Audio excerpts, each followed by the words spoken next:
He turned his head, and his eyes found hers, but there wasn't a connection there.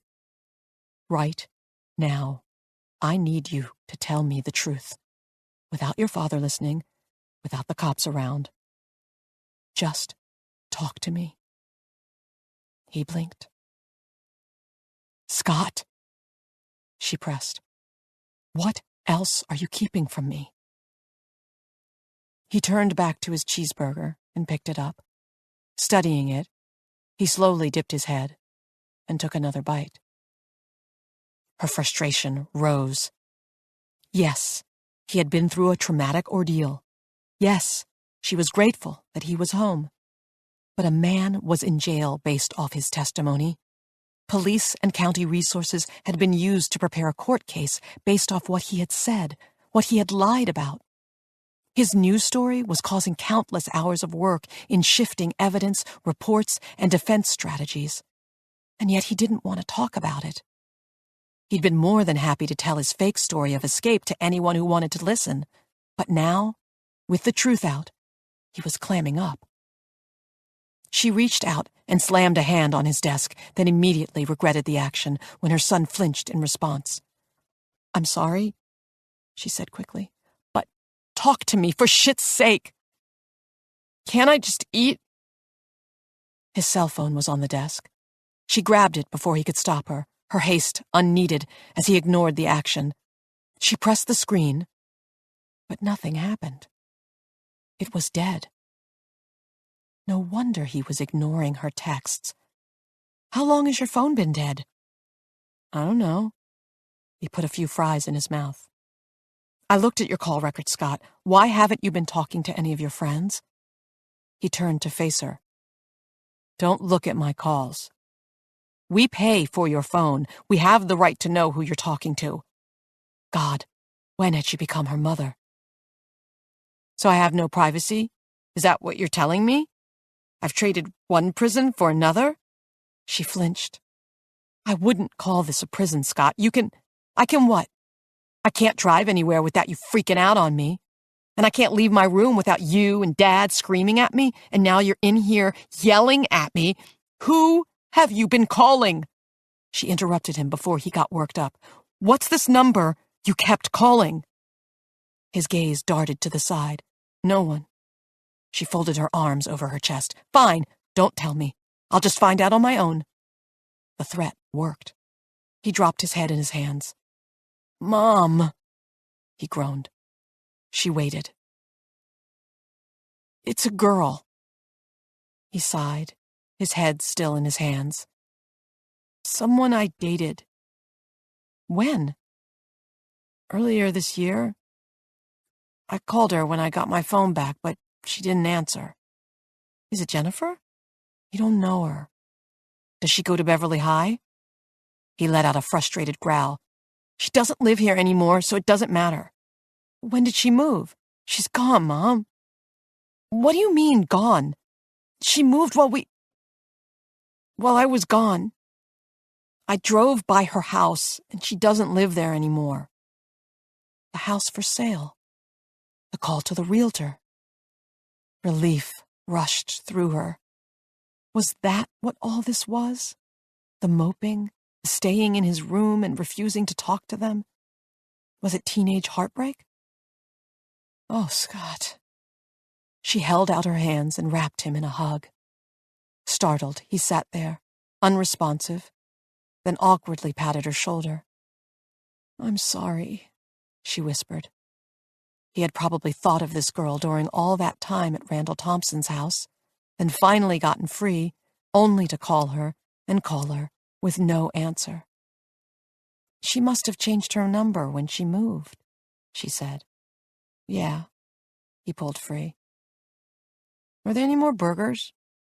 She smiled. Sure. Come downstairs with me. I promise. She held up her hands in surrender.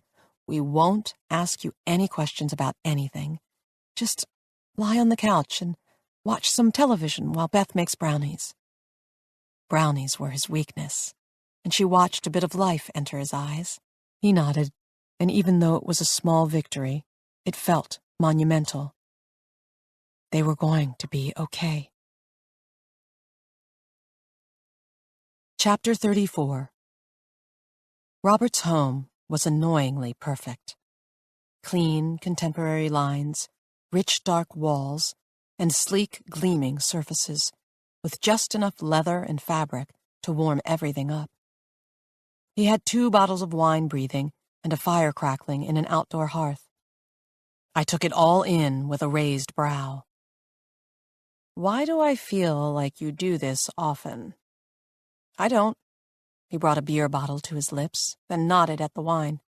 "Pick your poison." I chose the Chardonnay over the Pinot, and poured a glass, then took in the view.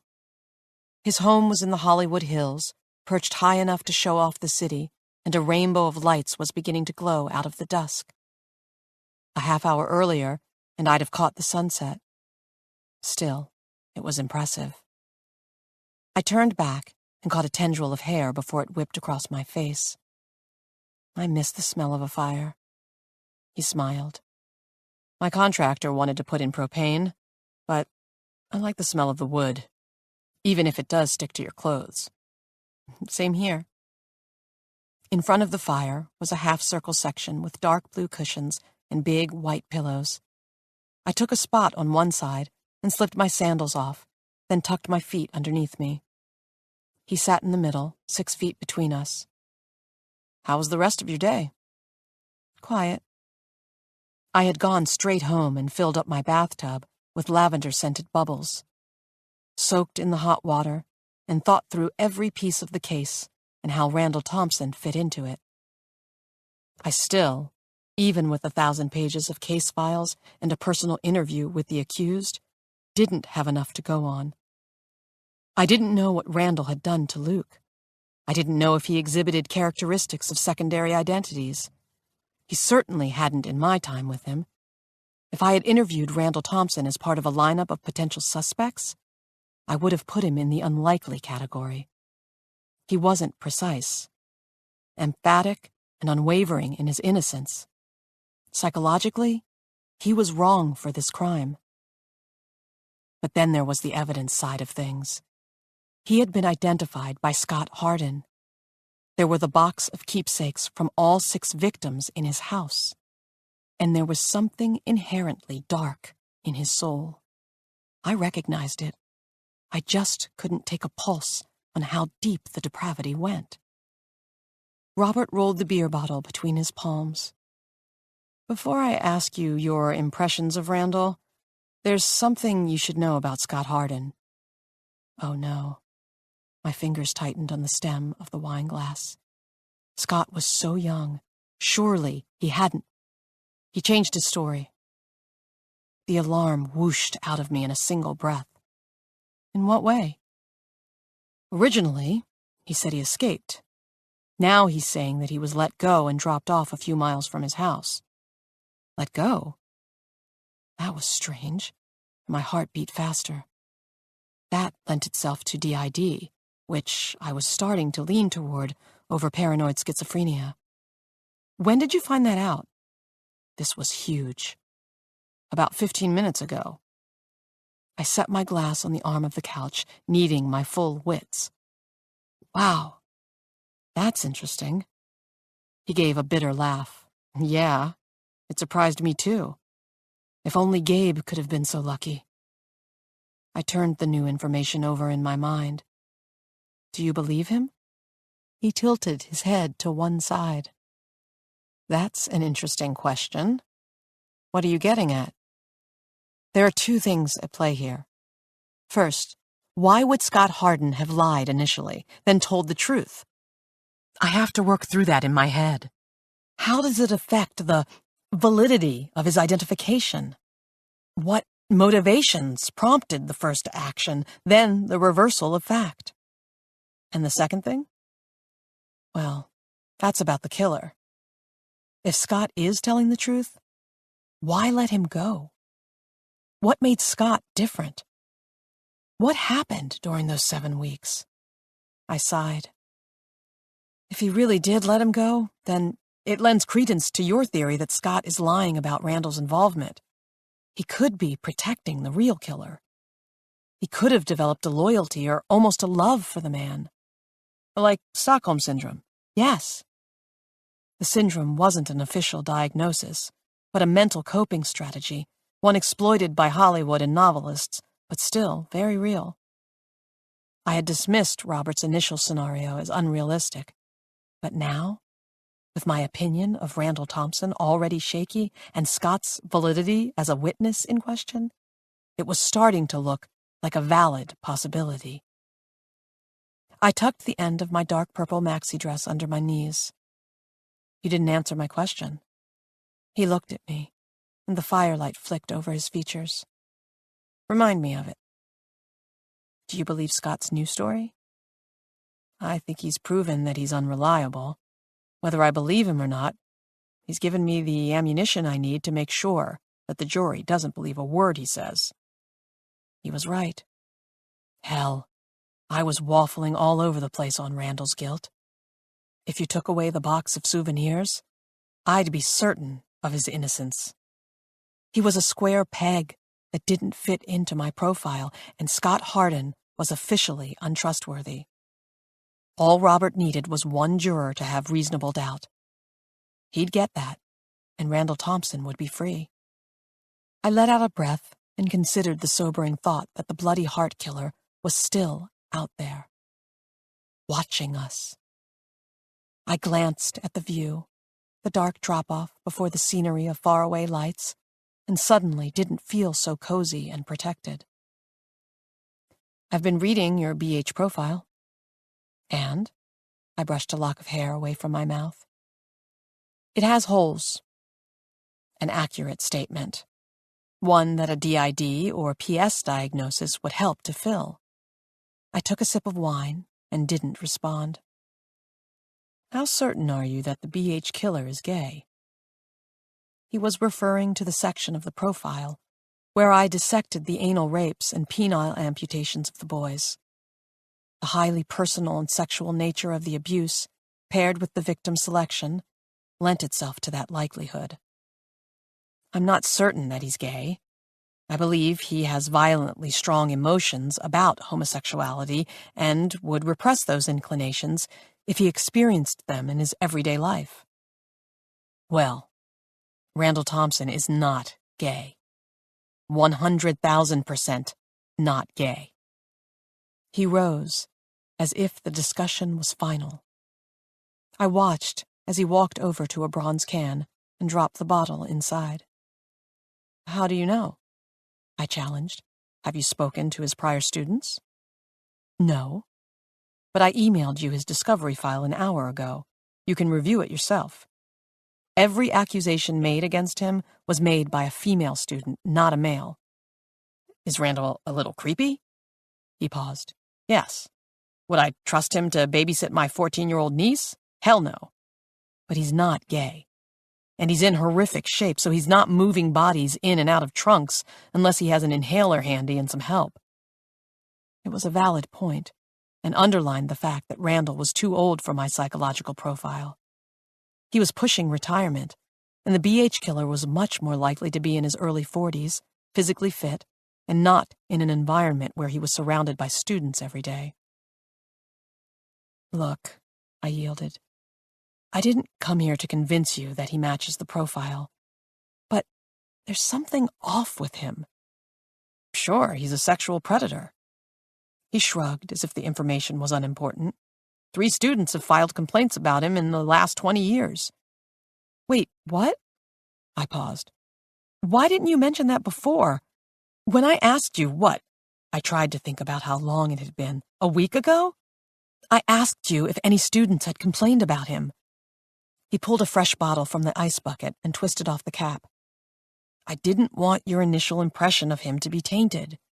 You're the one who preached the need for a clean mental slate when creating your profile. Fair point. Still, if he's a sexual predator, that only puts more validity. They were all females, 13 and 14-year-old girls. It's a completely different MO. I fell silent and processed the information. He was right. It was a different MO. Was that the vibe I had gotten from Randall? molester versus killer? Maybe I had been wrong. He studied me, then turned toward the house. Enough talk about death. Let's head inside. I want to show you something. What do you think? I stared at the wall of items, letting my eyes drift over each of them. There were too many to absorb, and I drifted closer, then moved slowly down the line. Each was housed in a clear box and lit with a spotlight that protruded from the wall. What is this? It's my collection of oddities. Each birthday and Christmas, I buy something unique to add to it. I appraised the collection. At least 30 items ranging from figurines to photos. How long have you been doing this? And my wife began the tradition. She always selected items of significance, ones that carried a personal story from our life. After she died, Gabe and I continued it on our own. The importance of what I was looking at sank in. Not just a wall of expensive knickknacks. This was an intimate look behind his veil. While the kitchen was devoid of life, this room was heavy with it. It could have felt dark and mournful, but there was a peace in the reverence. Robert seemed more relaxed in here, more at home. Stopping before a pair of short swords, I bent to read the gold plaque. Splitting the eyebrows. What does that mean? Those are samurai swords from the 1800s. They tested the sharpness of them by cutting a human skull in half. After they passed the test, the owner engraved the saying on the underside of them. He ran a finger over the glistening surface of the blade. Gabe picked these out. The Last Samurai was his favorite movie. This summer we had plans to spend 2 weeks in Japan and visit the Kakunadate district and Hagi Castle town. He swallowed, his eyes wet, and pulled his hand back. The reality of his life hit me. Past the expensive suits, the confidence, the courtroom record, was a man living alone with ghosts. Everyone he loved had been taken from him. Was it any wonder he had shown up at my home with flowers and stayed long enough to put together a puzzle? Pushed for dinner, then almost begged me for this evening of drinks? Approached a stranger in a bar and gone home with her? I may have only had my cat and a DVR playlist of romantic comedies, but my life was absent of grief, and that additional force took loneliness and drenched it in agony. I cleared my throat and moved down the wall, examining a baseball that looked like it had been put through a garbage disposal. He followed, his arm brushing mine, and I struggled not to reach out and touch him, to comfort him. Now, that ring? He pointed to an antique emerald solitaire, one in a gold setting and surrounded by diamonds. Has an interesting story. I waited, afraid to ask if it had belonged to his wife. He lifted the open ring box off its stand, removing it from the spotlight. It's over 400 years old and has been lost to the sea twice. The first time was in 1622, when a Spanish treasure ship sank off the coast of Florida in a hurricane. The Atocha, I remarked, familiar with the history. He raised an eyebrow, impressed. That's right. When hunters found the treasure in 1985, this ring was recovered, polished up, and gifted to the wife of a prominent investor, Debbie Sticklebur, who wore it on her finger every day for 10 years. Every single day, except for one. He paused, and I grinned up at him, enjoying the theatrics of the story. It was no wonder he was good in the courtroom. As a juror, I'd listen to him all day.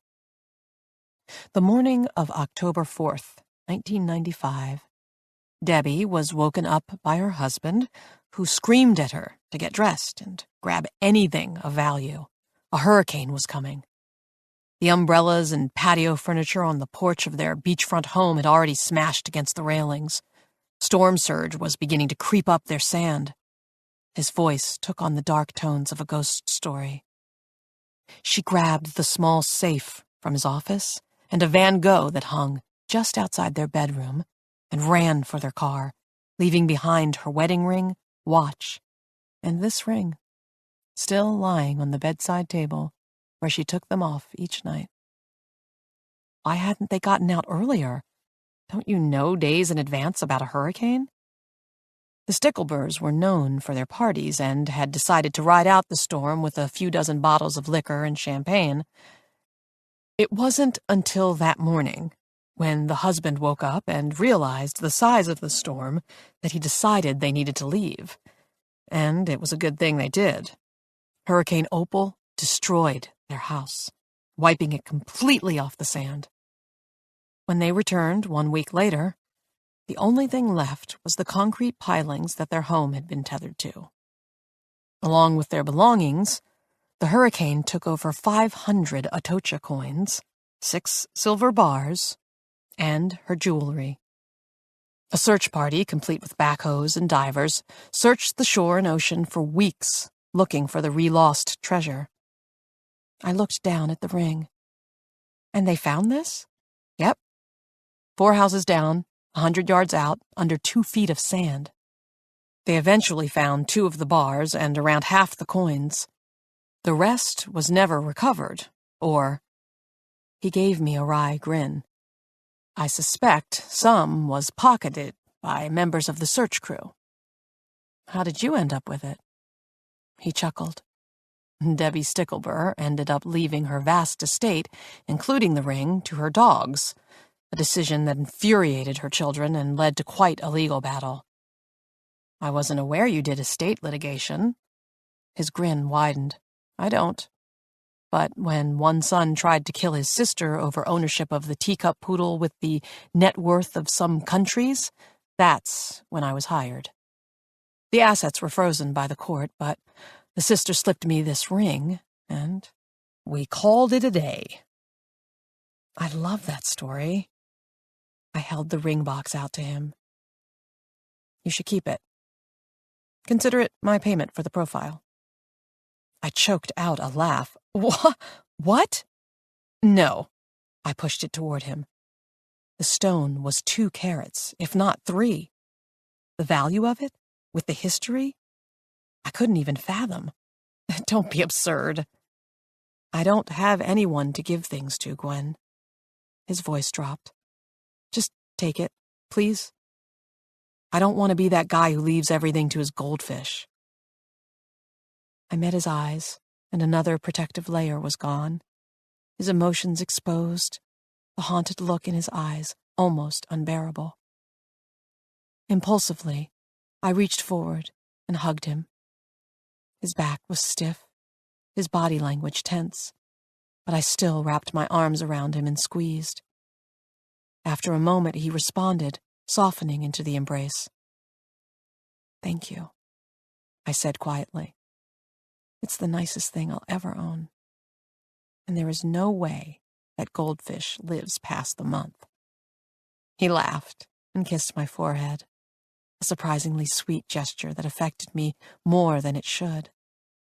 When he stepped away, my body ached to follow. Just promise me you won't lose it in a storm. I won't. I closed the lid and glanced back at the empty space. I'm going to get you something to replace it. It won't be a priceless emerald, but I'll find something. Something cool. Cool, he repeated, walking down the row, his attention already off the vacant spot. I think I'm too old for cool. Which is your favorite? I shivered as I passed in front of the air vent, my thin dress not enough for the chilly room. It's too hard to choose. He glanced at me and moved closer, reaching out to rub his palms along my upper arms. Do you want to go outside where it's warmer? I couldn't think of a response, because his attention had fallen to my mouth, his hands tightening on my arms, and when he tugged me forward, I sank into his chest like one of those mindless heroines in a romance novel.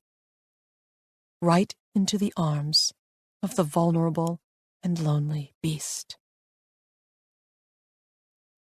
Chapter 35. I woke up naked in his bed, tucked underneath layers of silky sheets and down feathers. It felt like a cocoon, one that I never wanted to move out of. I closed my eyes and savored the moment before my brain would fully engage, and I'd overthink this entire situation. The mattress shifted, and I turned my head and found Robert seated at the edge of the bed, dressed in slacks and a button-up, his hair already in place, tie already knotted. He was facing straight ahead, his eyes on the windows. "Tell me what John told you. How much you know about what he did." I worked myself up and onto my elbows, holding the covers to my chest. "Excuse me?" "John Abbott." He turned his head and stared into my eyes. "Tell me what you know." I swallowed, my brain trying desperately to wake up and perform. "I don't really know anything. I mean, other than what he told me, but You've been lying to me since the day I met you." He swore, then ran his hands over his face. "Shit, Gwen." "Not lying," I countered. "I haven't lied to you." I scooted farther back on the bed so I was fully upright. "You did. You knew all about John." He measured and weighed his words carefully, as if he were grinding them through a stone. "The monster he was. You could have stopped him." I dropped my gaze, avoiding the judgment in his face, but still hearing it in his words. Weeks together, and he'd known the truth of Brooke's death the entire time. Had he been waiting for me to bring it up? Watching to see what I told police? "Yes," I said softly. "I should have done more. I should have called the police." The mattress shifted as he rose, and I searched for something to say, an explanation to give. When I finally found the courage to lift my gaze, he was moving through the bedroom door, his steps sounding down the hall. I waited, listening, but I could feel the emptiness of the house when it took over.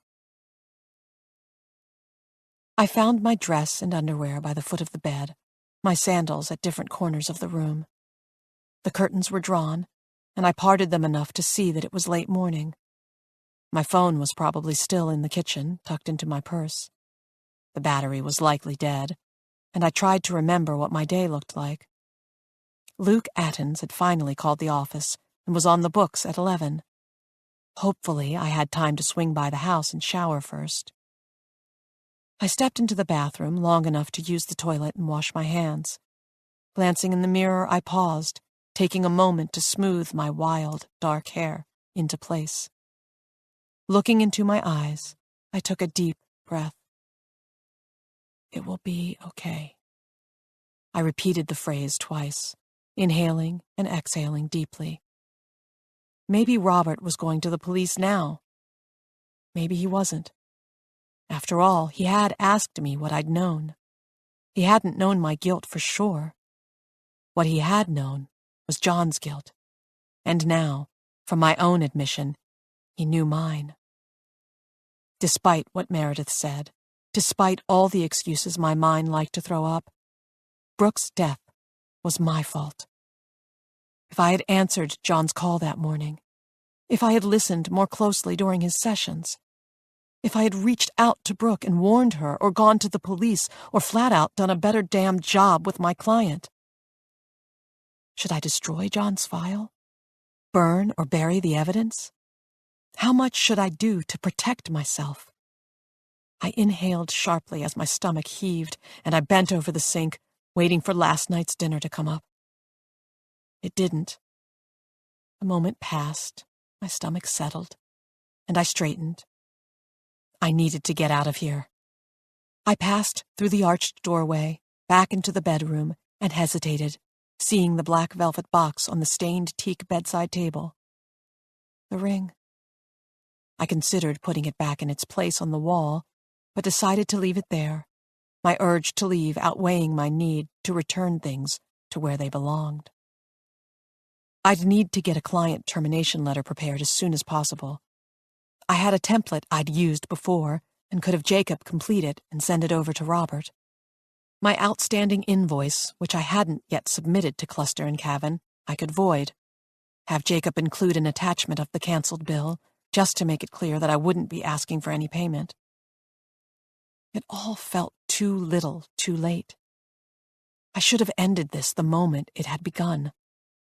In the bar with the peanuts and beer, instead, I was neck-deep and everything in my life was in danger of drowning.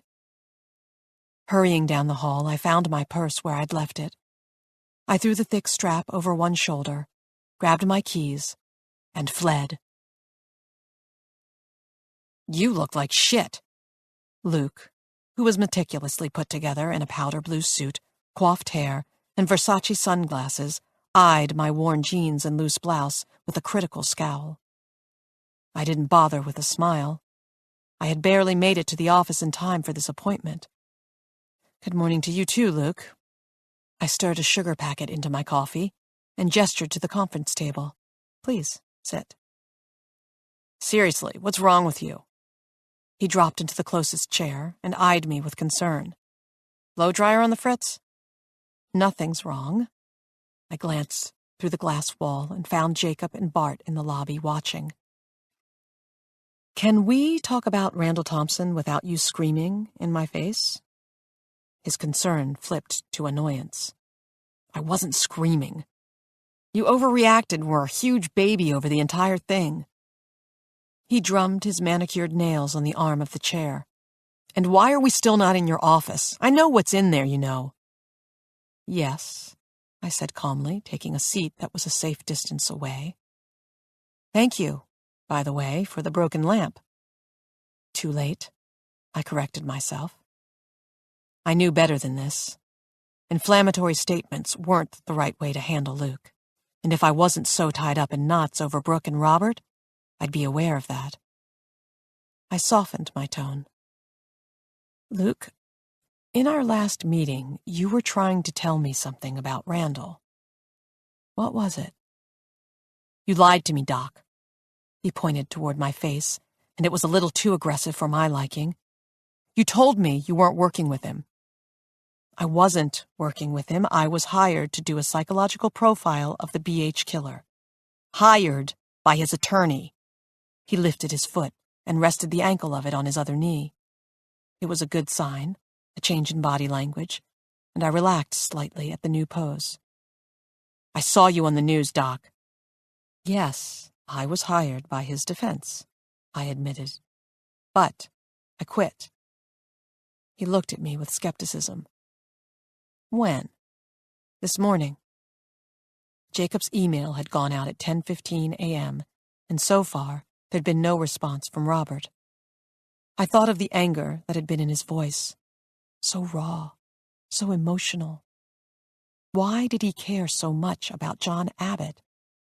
Yes, I had been negligent. Yes, a woman had died. But they had barely known Robert. Service provider and client. If there had been more of a relationship there, Robert had never mentioned it. Through the glass walls of the conference room, I saw movement by the elevators and tensed.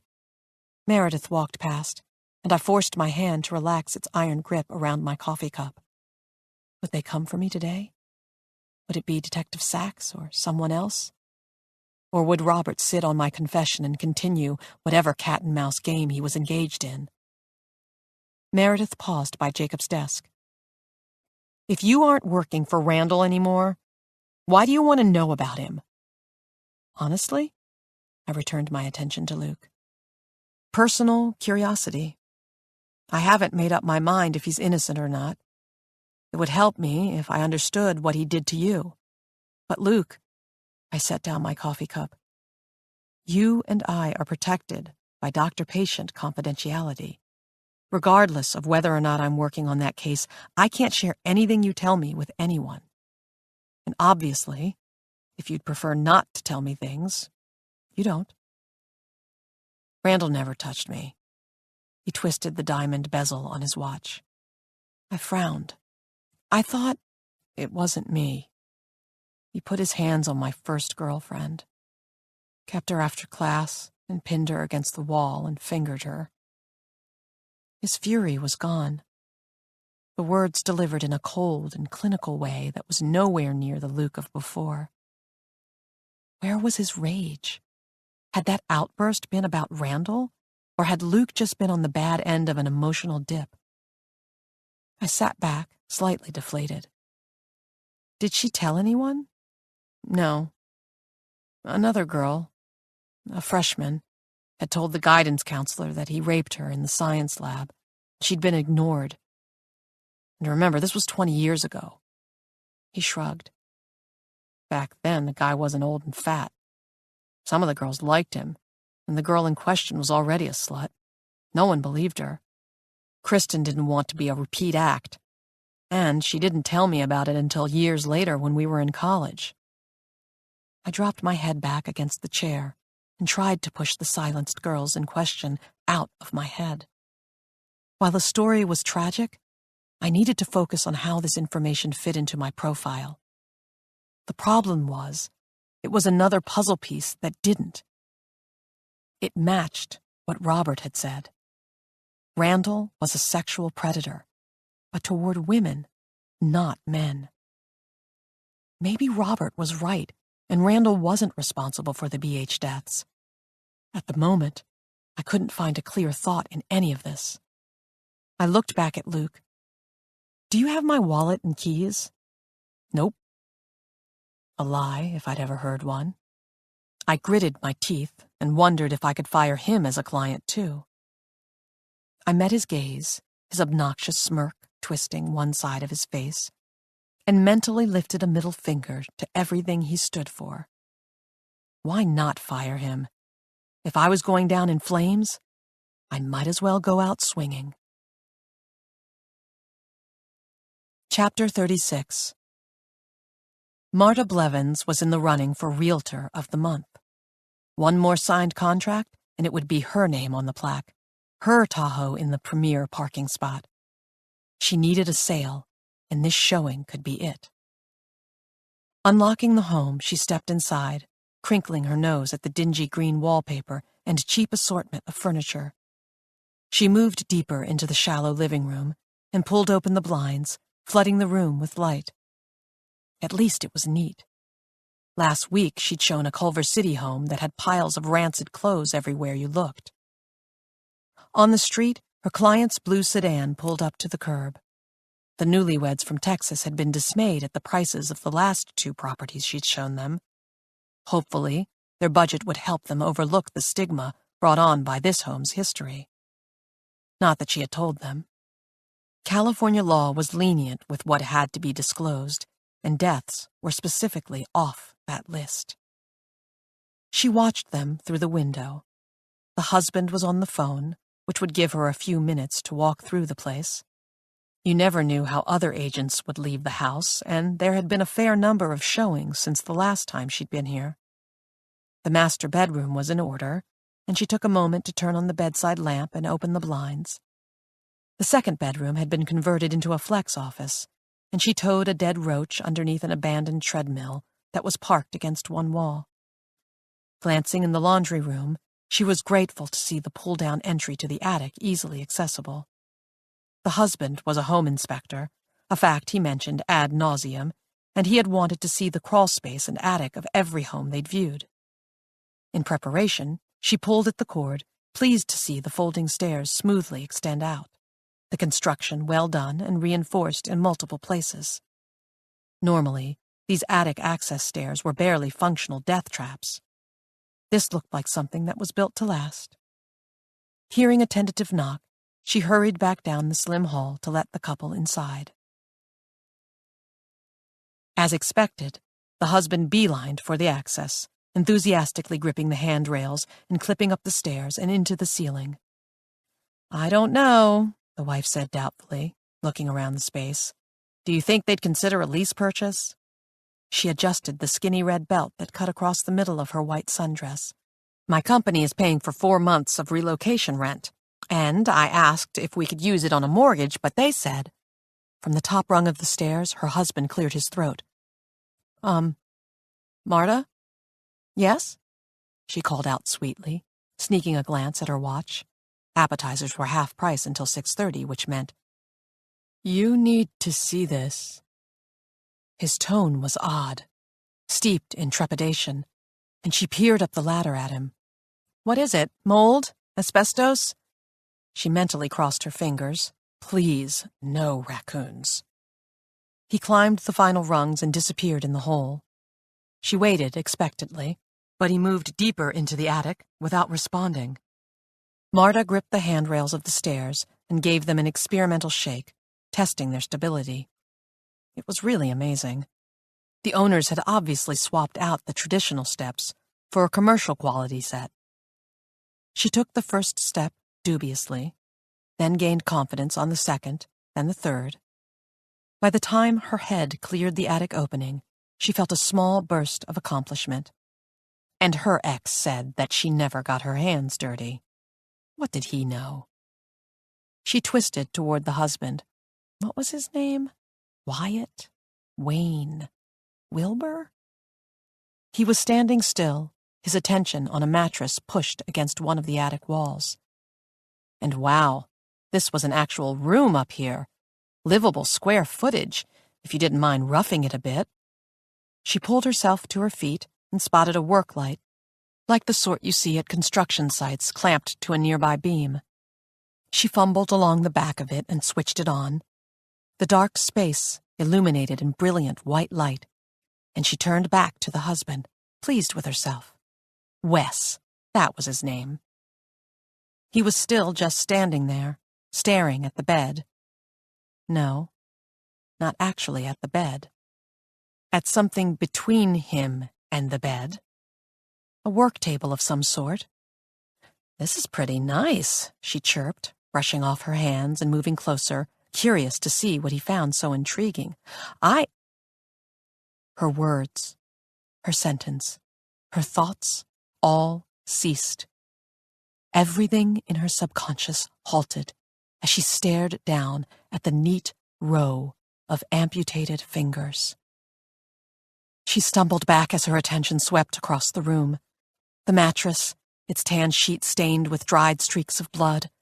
The towel rings affixed above the mattress, ropes hanging from them. The camera set up by the bed. A bucket with flies buzzing above it.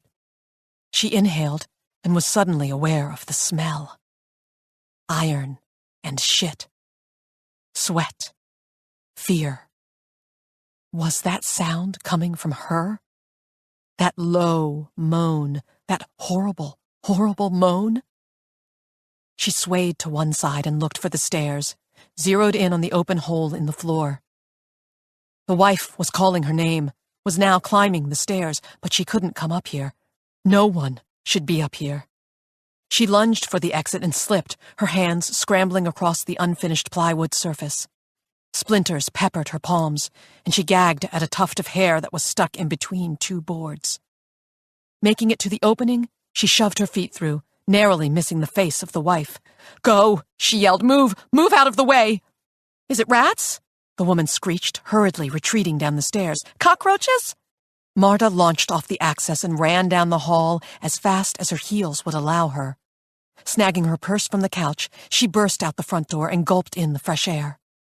Digging through her purse, she cursed, then dropped to her knees in the grass and dumped it upside down, shaking the canvas tote until it was empty, her phone finally visible among the makeup, pens, business cards, and tissues.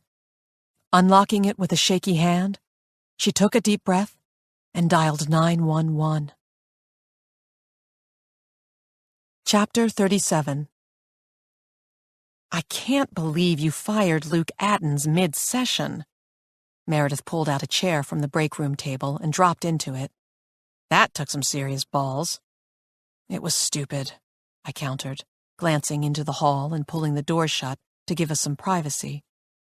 Between the time I wasted on Robert and ditching Luke, my billable hours this month are going to be pitiful.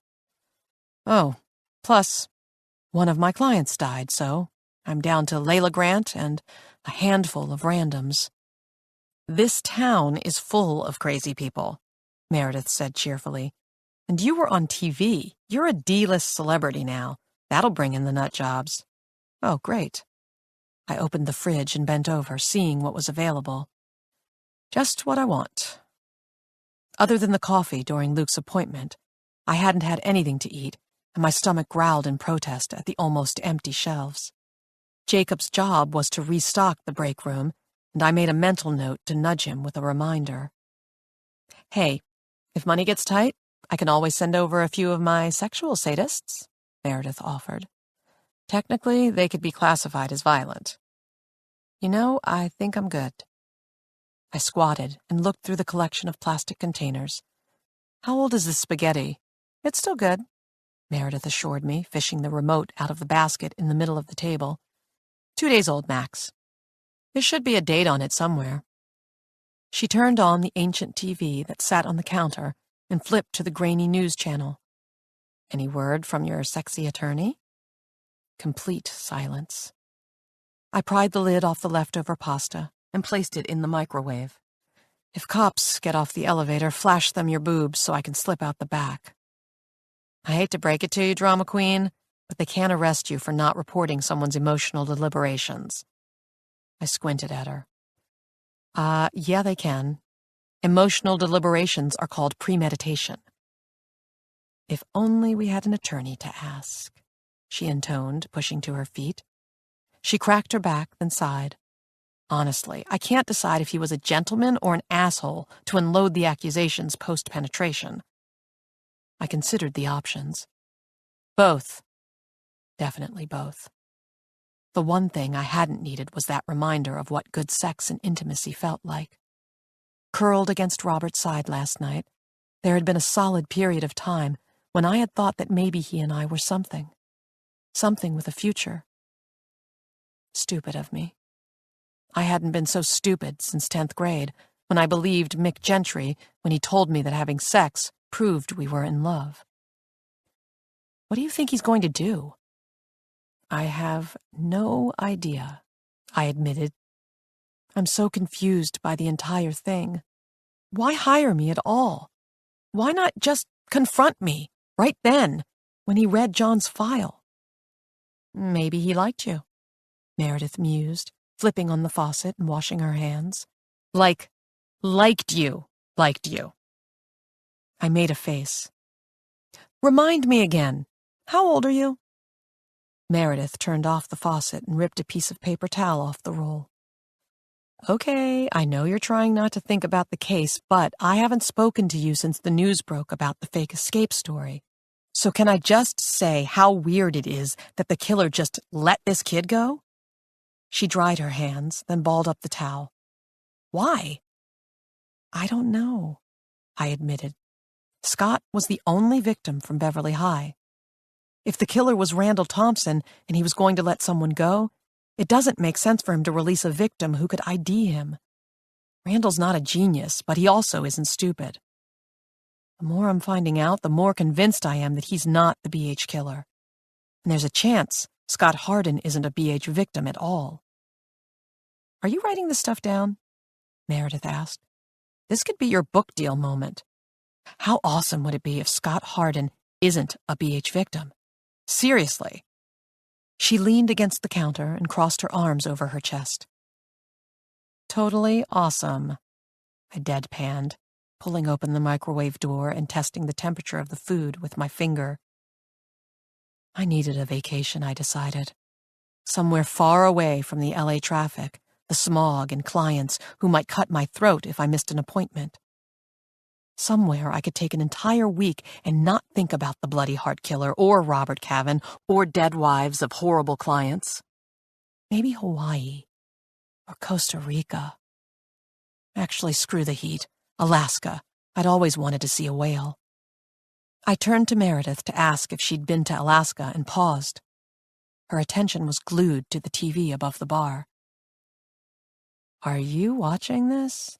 She hissed, reaching over and jabbing her finger on the volume control button. I left the microwave open and moved beside her, concentrating on the wobbly news headline. Sex prison found in attic. Is it the Bloody Heart Killer? An aerial shot zoomed in, past a partitioned-off street, and a dozen uniformed officers who filed in and out of a white brick home. The newscaster spoke, and I had to grip Meredith's arm to stay upright. 6 pinky fingers have been found, and our sources are confirming that this is, in fact, the lair of Los Angeles' most notorious killers of this decade. So much for not thinking about death. Randall Thompson was, in fact, innocent, and the names now displayed below the newscaster's face were heartbreakingly familiar. John and Brooke Abbott. Chapter 38. I drove home, speeding down La Cienega and cutting through the back of my neighborhood. I parked in the carport and missed the key slot twice, my hands shaking as I finally got the key in the side door lock and turned. Clem muted me from the windowsill, and I ignored her, dropping my purse and keys on the counter and practically jogging to my office. Flipping on the light switch on the wall, I sat at my desk and pulled John Abbott's file to the center of the desk. It had only been a week since I'd opened it. A week since I combed the section that Robert had seen, fearful of what he'd read. Now, I had an entirely different reason for opening the file. I reached forward, my fingers trembling over the top of the manila cover, then stopped. Pulling open my drawer, I flipped through the tabs and found the second item I needed. I pulled it out and placed it beside John's file. The Bloody Heart Killer, a psychological profile and analysis. Dr. Gwen Moore, MD. I didn't know where to start. John's file would take me a full day to properly review, but it would give me a deeper look. The psychological profile could be wrong. After all, I'd written it, and if the last 12 hours had proved anything, it was that Dr. Gwen Moore was a horrific judge of character. Still, right now, I needed to organize my thoughts and really explore this possibility. I took a deep breath and opened the psychological profile. Selecting a gold cross pen and fresh notepad from the drawer, I wrote along the top of the page. Is John Abbott the Bloody Heart Killer? I stared at the line, unwilling to believe it could be true. All this time, as I watched the news reports and worked up possible scenarios and motivations, could he have been right there, sitting across from me, sharing? I flipped past the introductory pages of the report, past the bullshit disclosures and history of the crimes, and slowed when I got to the first real meat. The killer will research and stalk his victims prior to taking them. He will know their schedules and social life. He will be ultra-cautious in his selection of when to take the victims and plan it down to every detail. Detective Sachs had shared the Peeping Tom citations. John had been caught several times, all wealthy women. At the time, I hadn't believed the news, certain that John Abbott wasn't sexually interested in any women other than his wife, and maybe I'd been right. The police had assumed the most likely scenario, but John hadn't been interested in the rich, middle-aged women. Even without knowing the women's information, I'd be willing to bet that they were mothers. He'd been spying on their teenage sons. I read farther down the page to my section on BH's personality traits. Fastidious in his appearance and grooming. Neat and analytical in nature. Has a job that requires attention to detail. Precise in his lifestyle. Conscious of what other people think. It was John to a T, as if I'd written the analysis just for him. I cupped my forehead in my hands and inhaled, feeling my palms tremble against my forehead. "Oh, God," I whispered. "This is bad." Where had the signs been? Had I missed them? Had he mentioned the victims in our sessions? Had he wanted treatment for those inclinations and used Brooke as an excuse? No. While I might have missed some references to the boys, I refused to accept that he hadn't truly struggled with violent inclinations toward his wife. The emotion he had shown in our sessions, the heated anger that had come into his face, the crack of his voice. He had been vulnerable and honest in those moments. I know he had. I closed my eyes and thought of my last session with him. He'd started screaming, spittle flying out of his mouth, as he had ranted about Brooke and their neighbor. I can see it in the way she looks at him. John had sprung to his feet, pacing the area in between our chairs with short, stiff strides. The way she talks about him. She's thinking about him during sex, I can feel it. She's glowing like a damn high school girl, he'd sneered. And she's home alone all day? They're screwing, I know they are. He kicked at the small wastebasket next to my desk, and it flew across the room and banged against the wall. That had been just 2 weeks before Scott Hardin's release, and Brooke's and John's deaths. John had told me that the guy was a new neighbor, but looking at the timeline, what if it had been Scott Hardin? I inhaled deeply, trying to slow down my thought process. If John's jealousy had been about Brooke's interactions with Scott Hardin, and prior to that, Gabe Kavin, then that meant that Brooke was interacting with the victims, that she was aware of what John had been doing. I had thought John was paranoid, but maybe he hadn't been. Maybe Brooke had been sleeping with the men. The rapes. Had she been involved? The salve. The kind gestures.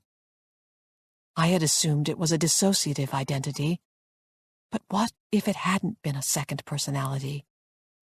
What if it had been a second person? Brooke. An awful foreboding hit in the center of my soul like a knife as the possible implications sank in. A woman might explain why Scott Hardin had lied. An inexperienced teenager sleeping with a grown woman. It was a much easier leap to Stockholm Syndrome, especially if she was a good cop to John's bad.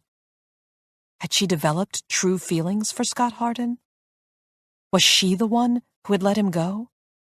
And was that why John had killed her? The dates lined up. I had never put two and two together, but Brooke and John died the same morning that Scott Hardin reappeared. My hand trembled, and I squeezed my pen to stop the motion. I thought of John's repeated insistence that she was developing feelings for the neighbor. What had he said the morning of their deaths? That he thought she was going to leave John and run away with him. Maybe he'd been right. Dread suddenly settled as a half-dozen pieces clicked into place. I told him to get rid of the landscaper. I practically tore the front of John's file open and flipped furiously through the pages, skimming my finger down my notes from our first month of sessions. Background info, his history with his wife. Oh, there. The landscaper. John had been concerned they were getting too close, had heard them laughing together, holding eye contact with each other, had found dirty dishes in the sink, and speculated that she had fixed him lunch. My neat script recorded my solution to his agonizing insecurities. I suggested he solve the problem by firing the landscaper. Those initial meetings with John had been dominated by his concerns over her and this landscaper. John had wanted to kill Brooke over the fear of her alleged affair and feelings for the man. So I had pushed him down the path of least resistance. It was easy. Remove the landscaper from the equation and focus on rebuilding and strengthening his relationship with his wife. But if the neighbor in our most recent sessions had actually been Scott Hardin, then the landscaper was... I let out a pained sob and fisted my hands in my hair. Gabe Kavin. I told him to get rid of Gabe Kavin. The dry drowning. The death that was different from the others. Had his furious jealousy been the trigger for the violent manner of death? Oh, and I had handed him the solution, my voice soothing, the opinion delivered with confidence. I pinched my eyes shut, trying to block out the autopsy photos. His glassy stare. The blood caked around the heart. He was so young, so innocent. "Hello, Gwen?" I flinched, my hands jerking away from my head as I looked up to see Robert in the doorway of my office. Loose at his side, the blade, catching in the light, was a knife. Chapter 39. Scott Hardin stood in the shower and tilted his head up toward the large rain head. Steam rose off his skin as the hot water peppered across his cheeks and shoulders. Pinning his lips together, he closed his eyes and let the tension ease out of him. For those 7 weeks in the attic, he had dreamed about this shower. And now, in the middle of the giant space, his bare feet against the flat pebbles of the floor, he only wanted to be back. Back in the attic. Back in the bed. Back on that metal folding chair where she would run a giant sponge across his naked body, over his cuts, along his back, in between his thighs. Thinking about it now, he hardened, but when he reached down and stroked himself, the same thing as before, an instant softening, like she was the only one with the power to bring him pleasure. Maybe it was because she was his first. The girls at school had always talked about that, like the guy who took their virginity had some sort of power over them. He'd always laughed at the thought, but maybe they were right. Maybe that was why he had fallen so quickly and so hard. Was that why she wouldn't leave his mind? He picked up the shampoo and squirted a glob of the pale purple liquid into his hand. There hadn't been an easy way to wash his hair in the attic, and she hadn't trusted him enough to let him downstairs. He raked his soapy fingers through his hair and remembered her long nails, how they would scratch and massage his scalp, the soft brush of her lips against his forehead. It was different, being with an older woman. The girls at school all seemed so pointless and immature compared to her. Her confident look as she straddled his naked body, the seductive purr of her voice in his ear. She had loved him. That's what she had whispered in his ear as that asshole had watched. She had understood Scott. And each day, after her husband left for work, she showed him. She kissed and treated the wounds from the previous night. She put on her lace outfit and lay beside him and talked all about the life they would share. Without Jay. Without school. She hadn't seen him as a kid. She had seen him as a man. She had wanted him. And he wanted her, even now, a month later. Especially now. "Scott?" He swore at the sound of his mom. She wouldn't leave him alone. Always hovering. Always watching, a sharp line down the middle of her forehead as if she was trying to figure him out. He wished she would just stop. Go away. Monitoring his phone calls? Didn't he have privacy anymore? He put his head under the water, washing away the shampoo, and ignored the second call of his name, this one louder, closer. Good thing he'd locked the door. She probably had her mouth to the crack, those giant fake boobs pushed against the wood. Why had she gotten those anyway? Dad hadn't cared. Dad had barely even noticed. Brooke's breasts had been perfect. She had let him spend all day touching them, had let him ask whatever questions he wanted about them. They'd been natural. She'd told him that. There was a loud crack and a crash of something right outside the shower door. Scott wiped the condensation off the glass and saw the bathroom door open, both of his parents standing there. What the hell? He reached over and turned off the water. "Scott?" Why did his mom keep saying his name? He pulled the towel off the heat rack. "Scott, the news is showing some sort of room they found, an attic." His father spoke in a stern tone that Scott hadn't heard in a long time. He paused, the towel pressed against his face. An attic. He dabbed the water from his eyes and slowly wrapped it around himself. He opened the shower door and stepped out. His parents stood side by side, their shoulders touching. His mother in a red blouse and white shorts. His dad, his hair almost fully gray, with hands propped on his hips. "Can I have some privacy?" "Did you hear us?" his mother repeated. "They found an attic filled with things, and they are saying it's where you were kept." "And that it's not at Randall Thompson's house," his father added grimly. Of course it wasn't. Randall Thompson was a pawn, one who deserved to rot away in a jail cell for the rest of his life for what he did to Brooke. Scott tucked the towel around his hips and walked past them and to his walk-in closet. "Were you kept in an attic?" his mother asked. He pulled a white t-shirt from the stack and wondered what the police knew. How had they found the attic? If the house was listed for sale and Brooke and Jay were gone, wouldn't they have emptied out the attic in their move? "This is the house it was found in."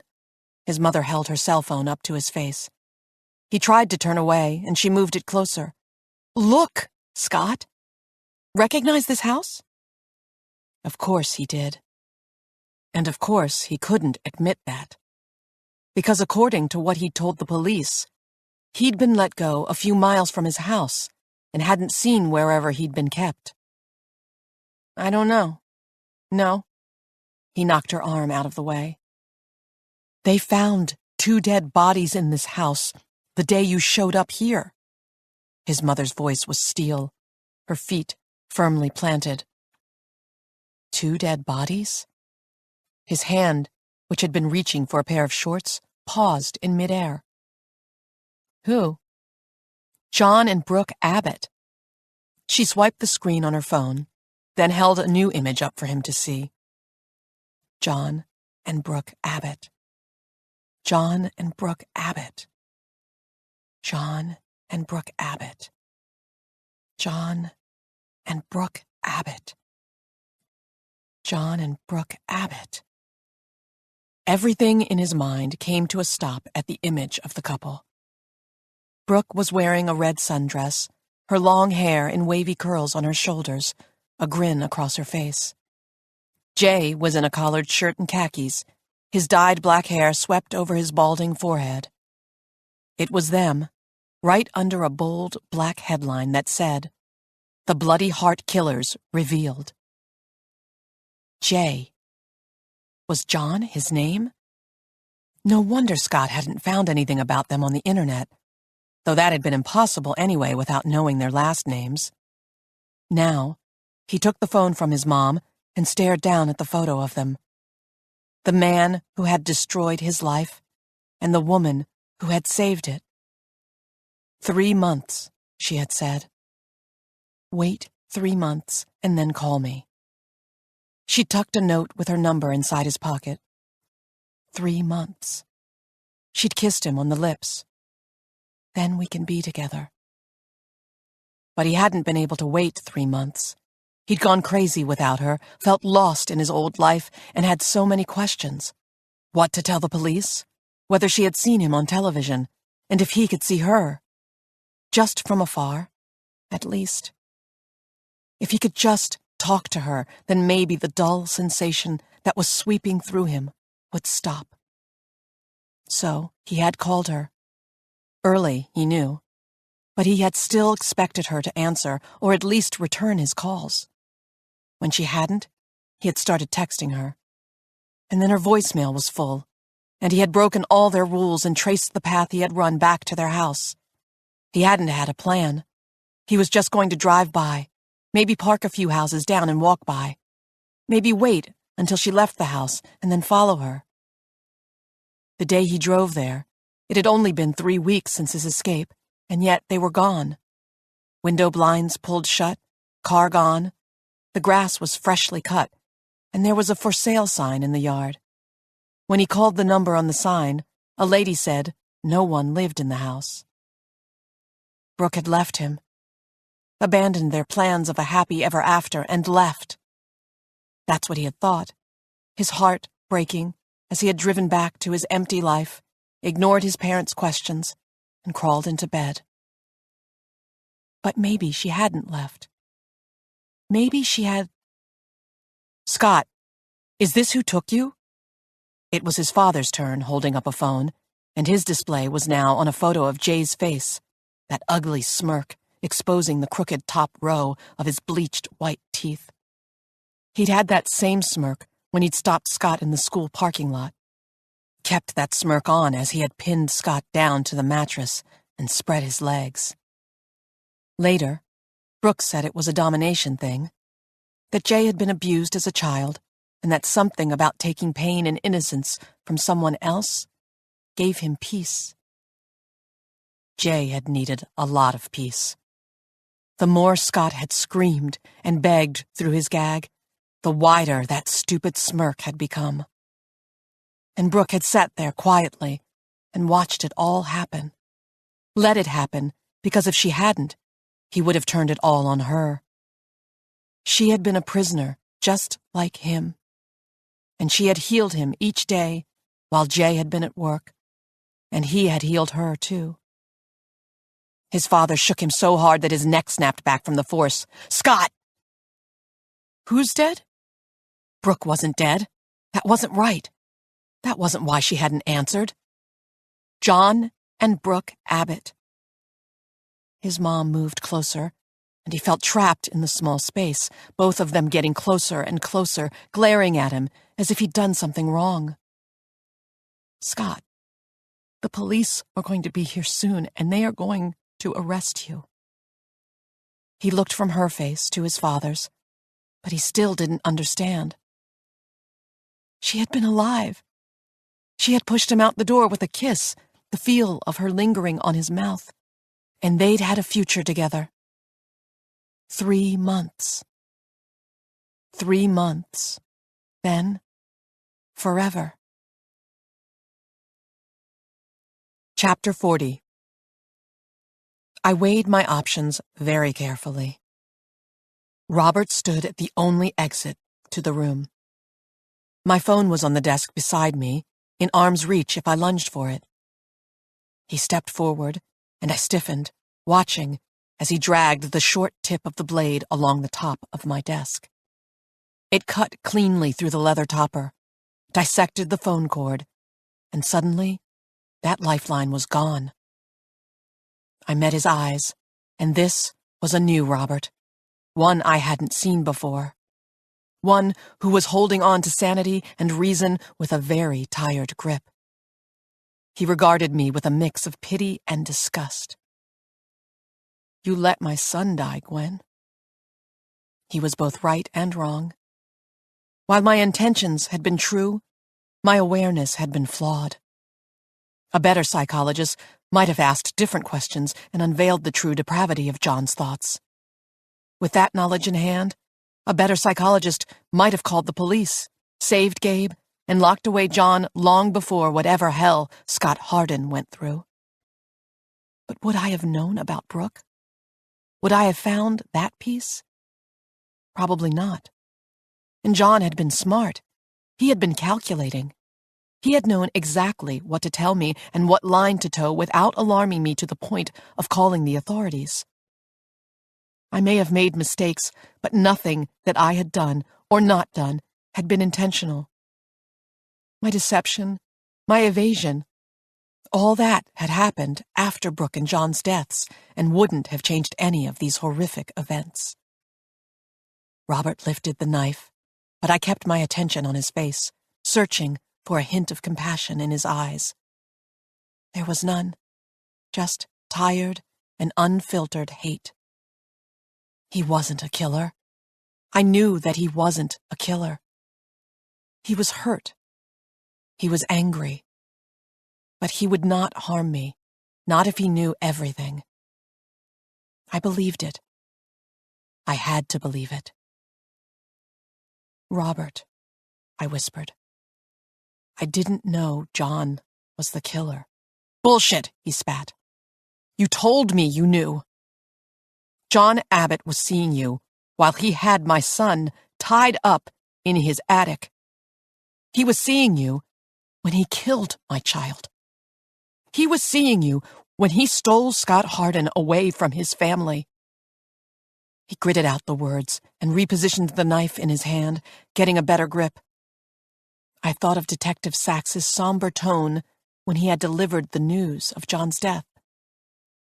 The man was stabbed in the stomach.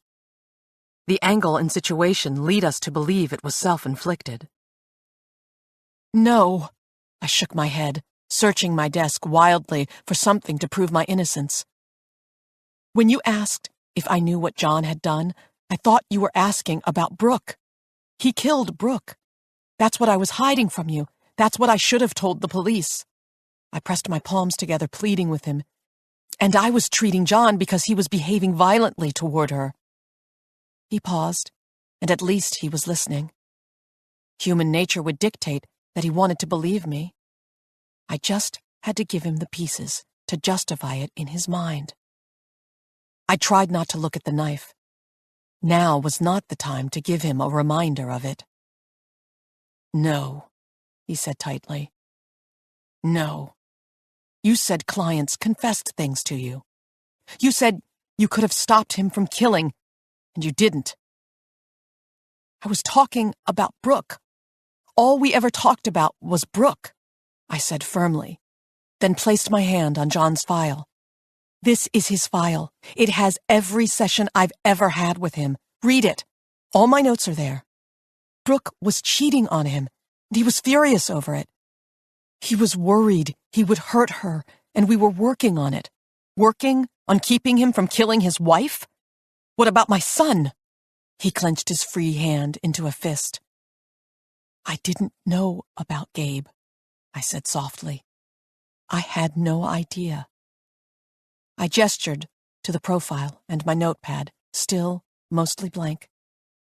I just saw the news about the attic and came right home. I needed to go through everything and see. I faltered, emotion coming over me, and I pinched my lips together and attempted to swallow the emotion.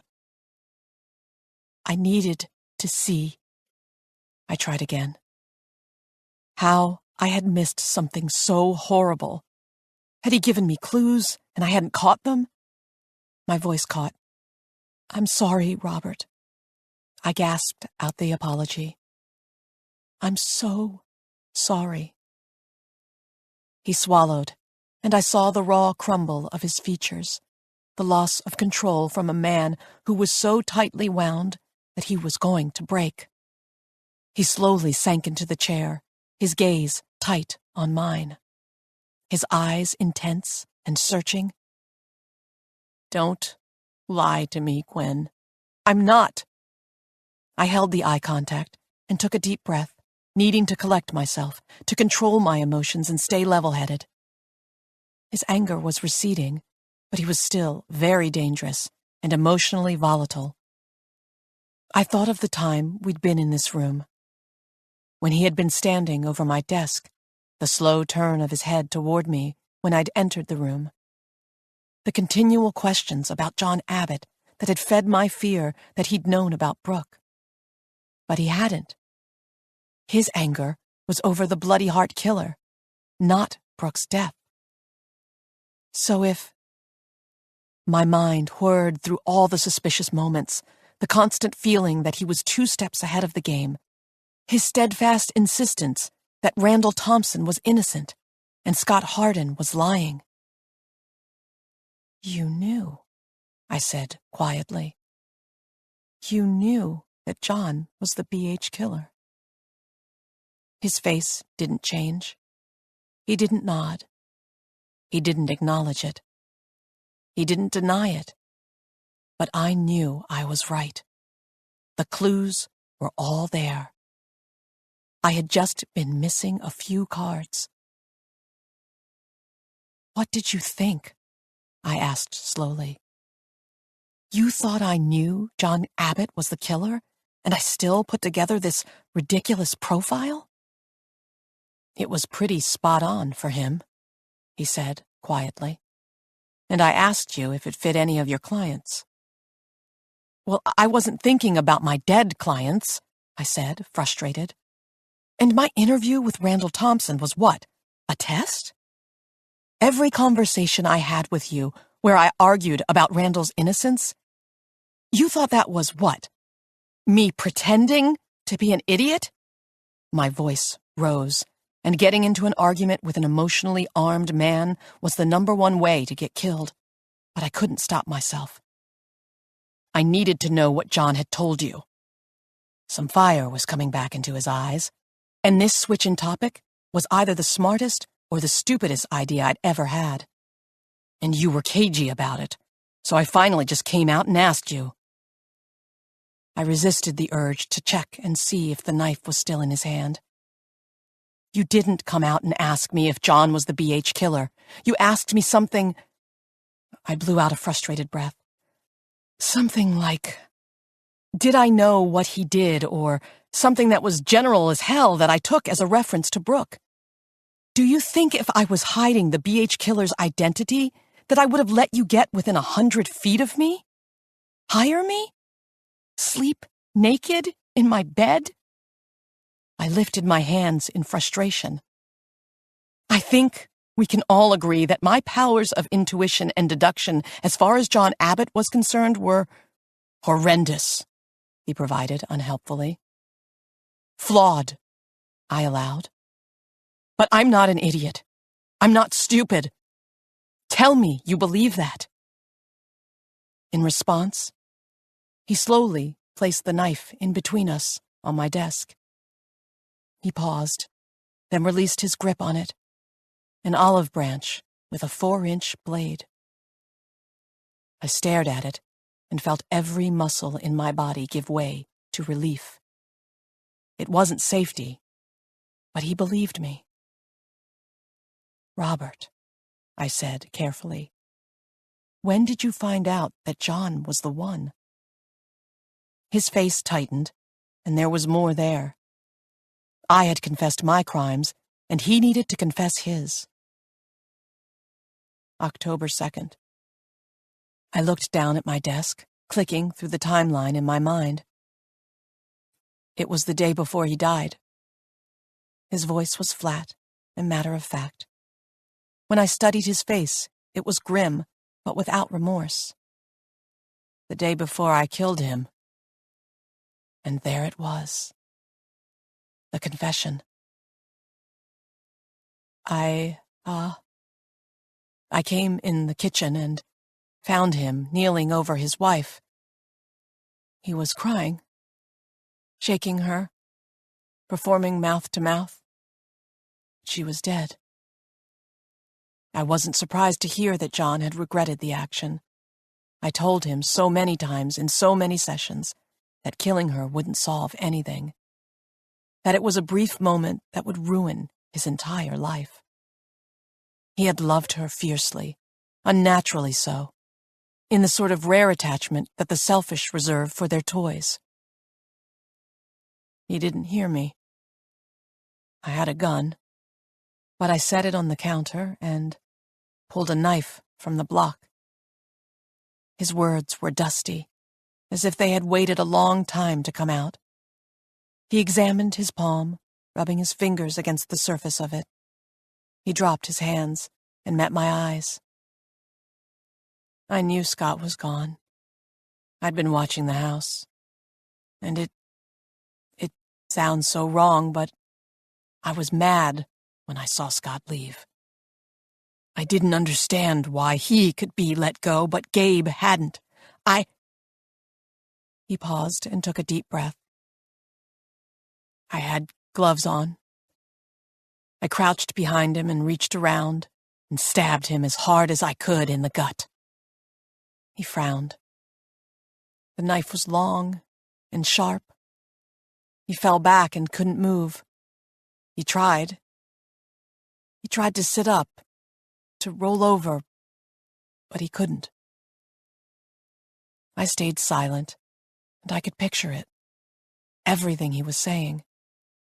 The look that would have come over John's face, the pain that wound would have caused. But had he appreciated it? Had he looked at Brooke, dead beside him, and felt that he deserved that fate? Robert gave a sad smile. He recognized me. He knew why I was there, and he couldn't move, but he could talk. I sat at the table, and for 15 minutes, I watched him die. 3 loud raps sounded on the window of the front door and caused us both to flinch. Robert stood and stepped into the hallway. I watched as he looked down the length of it toward the front door. I knew what he was looking at. My front door was modern, 3 tall rectangles of glass that eliminated the need for a peephole.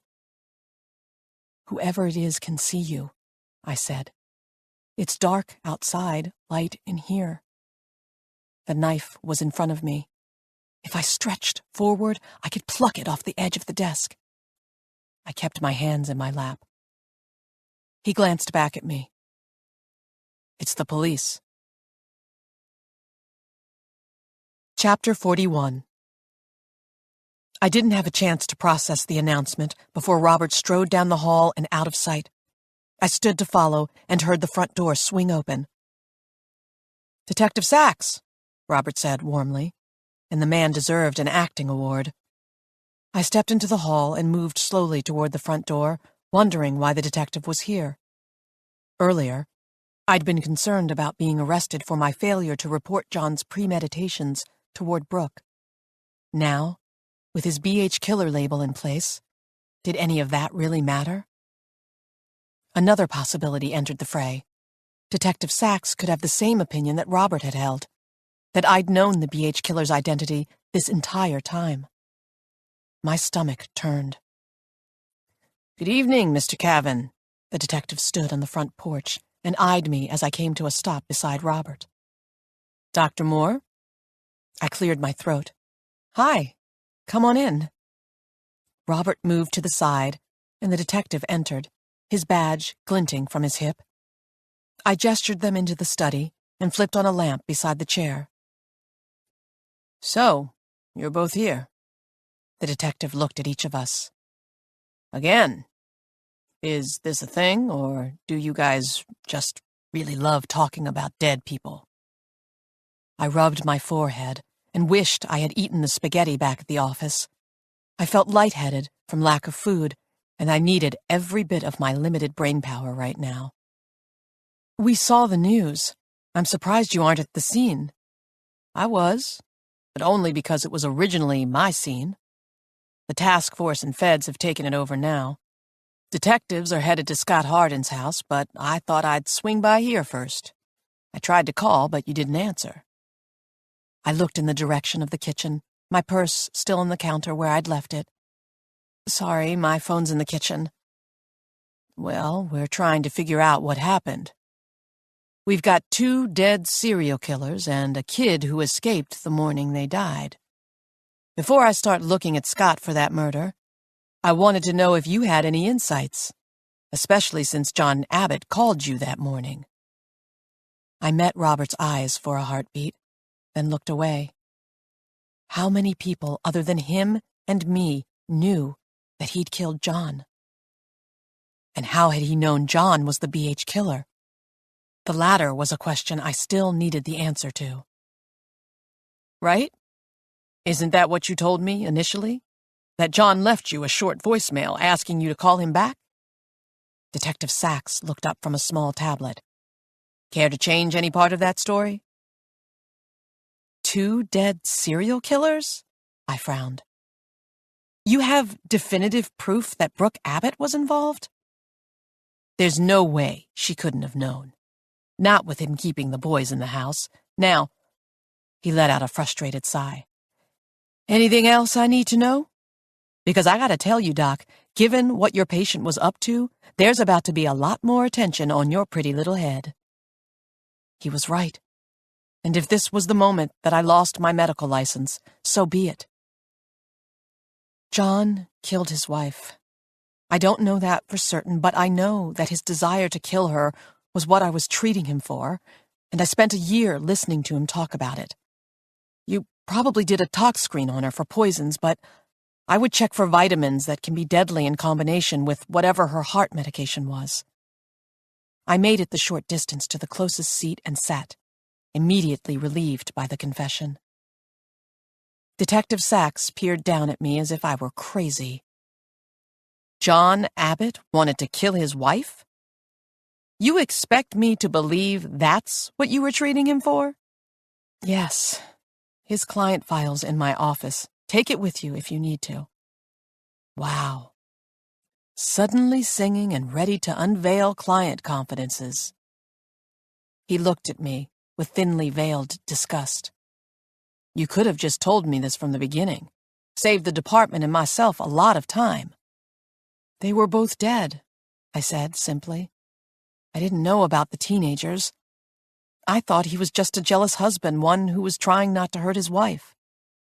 I don't think Dr. Moore should say anything else.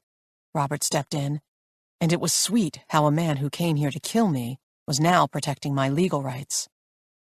Sachs paused, and I waved him forward. Keep going. And John Abbott never said anything about the boys tied to a mattress in his attic? I forced myself not to go down the psychiatrist's rabbit hole, but the details were fascinating. Brooke's awareness of the acts, her potential romantic involvement with the victims, keeping them in their house. In the expectant silence, I shook my head. No, he never mentioned that. Never even hinted at it. I came right home as soon as I heard the news to go through his file and see if there was something I missed, but I looked between the two men. I don't think I did. They were two separate silos. Morally, he was fine with being the BH killer. Enjoyed it, if I had to guess. But his dark thoughts turning to Brooke? That scared him. That's why he came to me. I just didn't realize what I was dealing with. I swallowed. It was clear from Detective Sachs's expression what he thought of my competency. Well, screw him. I had tried my best with the information I had been given. Yes, I'd kept things secret in order to protect my career, but so had Robert, and probably at some point, so had Detective Sachs. It was human nature to protect ourselves. So, John killed Brooke? Sachs asked. I'm pretty damn sure. Like I said, I'd run the talk screen. And who killed John? Robert's eyebrow twitched. And now was the moment. I could just tell Sachs, right now. He was armed, he could protect me. Arrest Robert and take him away. That was my civic duty, right? Instead, I pinched my facial features in a confused look. I thought you told me that he killed himself, stabbed himself in the gut. I did, he said slowly. But now we know more. There's a lot more reasons for someone to want him dead. He regarded Robert. Take Mr. Kavin, for instance. Your son was his sixth victim. I'm sure if we put a knife in any of the parents' hands, they would have done the deed. Would you agree? If I was sweating, Robert was as cool as ice. I'd have gutted him like a fish, he said, without hesitation. Detective Sachs chuckled. Chuckled. I guess I wasn't the only one unable to tell a killer when he was standing right in front of me. The cop returned his attention to me. So you think suicide is still consistent with his mentality? He was hopelessly in love with his wife. If he broke and actually hurt her, killed her, yes. Absolutely. Killing himself would have been very plausible, if not expected. Since no one else was seated, I gripped the arms of the chair and stood. Okay. The detective nodded. I'll be back in touch with any more questions. Kavin, looks like you caught a break with your client. I wouldn't call it a break, Robert said. Thompson's life has been ruined. Well, sue Scott Hardin, not the police department. He tucked his tablet into his breast pocket. Stay in town, Dr. Moore. We'll probably be back for that file." "Sure," I said tartly, and I didn't even feel a little guilty at letting him believe that John had killed himself. As the detective left, Robert stayed in the foyer. He turned to face me, and there was a moment of silence as we stood just a few feet apart. "Don't feel guilty about Brooke's death," he said gruffly. "She was as much a monster as him. While he was dying, he told me everything." He closed his eyes and sucked in a pained breath. "It was bad, Gwen. He was physical with the boys, but she was emotionally cruel. It was a sexual and emotional game between them, with the boys as pawns. She deserved to die, and in a lot worse way than she went." I hugged my arms over my chest. I'll try not to, but the guilt is still there. Now in about 100 new ways. From the street, the detective's car rumbled to life. Robert twisted the knob and pulled open the front door. "Goodbye, Gwen." I stepped forward. "Wait, Robert." He ignored me, moving onto the porch and pulling the door shut, quick enough that it almost hit me. I jerked back and watched him through the thin panes of glass. He stepped into the dark yard and didn't look back. A few seconds later, car lights illuminated at the curb, then pulled away. I flipped the deadbolt, then moved to the kitchen and repeated the action at the side door, irritated with myself for leaving it unlocked. Returning to my office, I took my chair and picked up the knife that he'd left behind. It was one of the ones from his collection, one he hadn't shared a story on. I turned it over in my hands, then placed it in my desk drawer and let out a sigh, looking over the papers spread out before me. An hour ago, I was frantic to look at John's file and find the clues I might have missed. Now, it was the last thing I wanted to do. And did it really matter? At some point, the file would be confiscated by the cops or the courts. My work would be a news story, a Wikipedia entry, and a cocktail party conversation piece. I would become famous as the most inept psychiatrist of all time. Randall Thompson would be released. Scott Hardin. I frowned, unsure what would become of him. Obstruction of justice, surely. Was that in my future, too? I didn't care. I had spent the last month paralyzed with guilt over a woman's murder, and she had turned out to be a monster. I now had the blood of 2 teenagers on my conscience, and would spend the next couple of decades microanalyzing every conversation I'd ever had with John Abbott.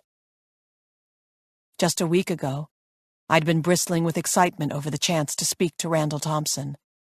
I'd considered it a once-in-a-lifetime opportunity to sit across from the bloody heart killer. Now, I knew that I'd had a year of interactions. I'd doodled in the margins of my notebook, while Los Angeles's reigning killer had spoken. I had failed, and I wasn't sure I'd ever forgive myself for it. Chapter 42. 1 month later. Scott Hardin stood in the tall grass and watched Randall Thompson through the window. He sat at the table, his chair pulled close, his belly snug to the edge, and scooped forkfuls of pasta toward his face. His gaze was fixed and unmoving on the screen in his hand. The faint sounds of voices came through the window, a sitcom playing on the device. In Scott's hand was the knife. The same knife Brooke had given him that morning when she had snuck him outside, their plan in motion the moment John's car pulled out of the drive. "Just in case," she had said, then pressed a kiss on his forehead. They hadn't discussed what "just in case" covered. But killing Randall Thompson was as good a reason as any, one that would have made Brooke proud.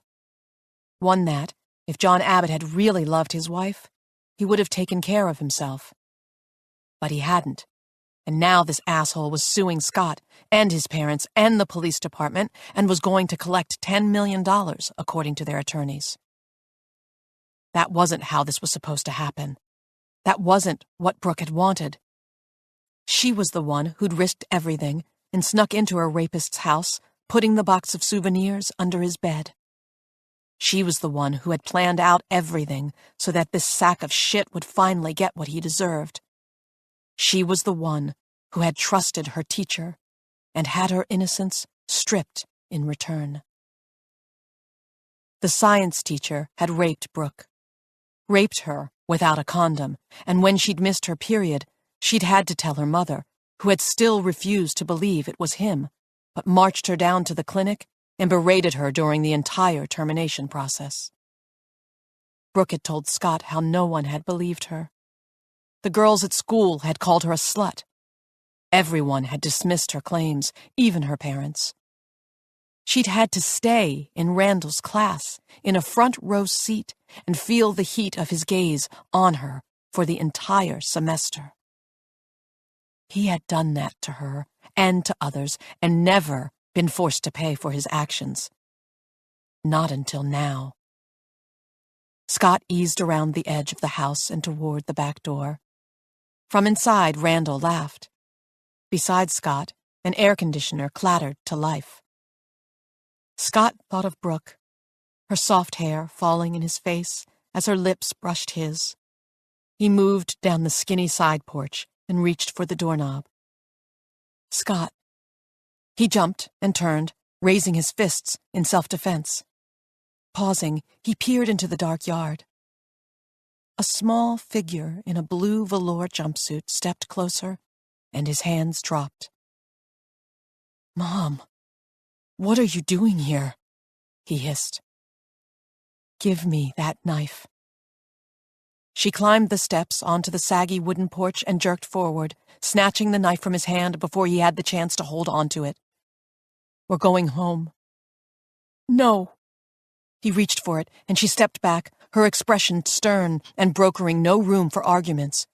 "You don't know what he—" "Tell me about it on the car ride home, and then we'll find a solution. Together. But going into a man's home with a knife is only going to end badly, and I am not losing you again." Her soft voice shook with emotion, and he couldn't do this, couldn't handle the tears that were welling in her eyes. Tinny laughter came faintly through the windows, and he glanced back inside, where Randall continued to eat, oblivious of the conversation happening on his porch. "Come on," she ordered, gripping his forearm and pulling it with the strength of a woman twice her size. "Let's get in the car, and you can tell me all about it." He didn't want to tell her all about it. He wanted Brooke, and he wanted the life they had planned, and he couldn't take another minute of the horrible things his mom was constantly saying about her. She hated Brooke, and she didn't even know her, didn't understand that Brooke had been protecting him, caring for him, that Brooke loved him.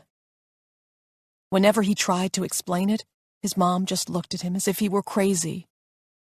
She pulled on his arm, and he resisted, glancing back at the window where Randall Thompson was twisting the cap off a fresh beer.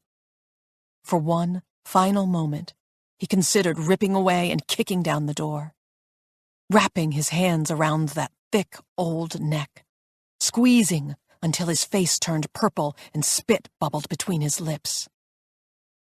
He considered it, savored it. Then he followed his mother toward their vehicles. Chapter 43.